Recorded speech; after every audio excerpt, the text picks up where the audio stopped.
Hi friends, welcome to our channel.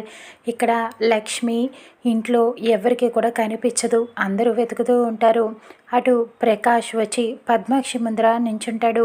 ఏంటి ప్రకాష్, నిన్ను నీ భార్యని ఈరోజు అక్కడ గెస్ట్ హౌస్ దగ్గరికి వెళ్ళమన్నాను కదా, ఇంకా రెడీ అవ్వలేదా అని అడుగుతూ ఉంటుంది. నేను ఎప్పుడూ రెడీ అండి, కానీ లక్ష్మి కనిపించట్లేదు అని చెప్తూ ఉంటాడు. లక్ష్మి కనిపించట్లేదా? ఆవిడ గారు ఇంకా రెడీ అవ్వలేదా? ఎక్కడికి వెళ్ళింది అంటూ అంబిక కూడా అడుగుతూ ఉంటుంది.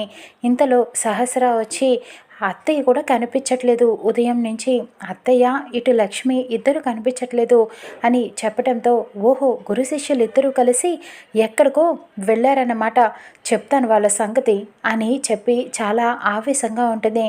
తన గదిలోకి వెళ్ళి ఒక గన్ని తీసుకొని వస్తుంది. ఆ గన్ రెడీగా పెట్టుకొని హాల్లో కూర్చొని ఉంటుంది.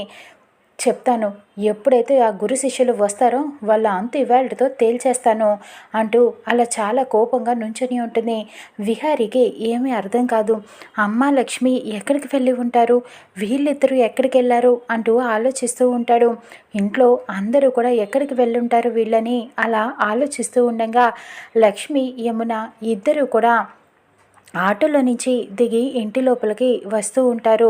పదలక్ష్మి అంటూ యమున అనటంతో ఇద్దరు గుమ్మం ముందర అలా లోపలికి అడుగు పెడుతూ ఉండేటప్పటికీ ఇటు పద్మాక్షి అలా గన్ పట్టుకొని కూర్చోవడం చూసి ఆశ్చర్యపోతారు. అదిగో వచ్చారు గురు శిష్యులు అంటూ అంబిక చెబుతూ ఉంటుంది. ఇక వీళ్ళిద్దరూ లోపలికి రావడానికి కూడా భయపడుతూ ఉంటారు.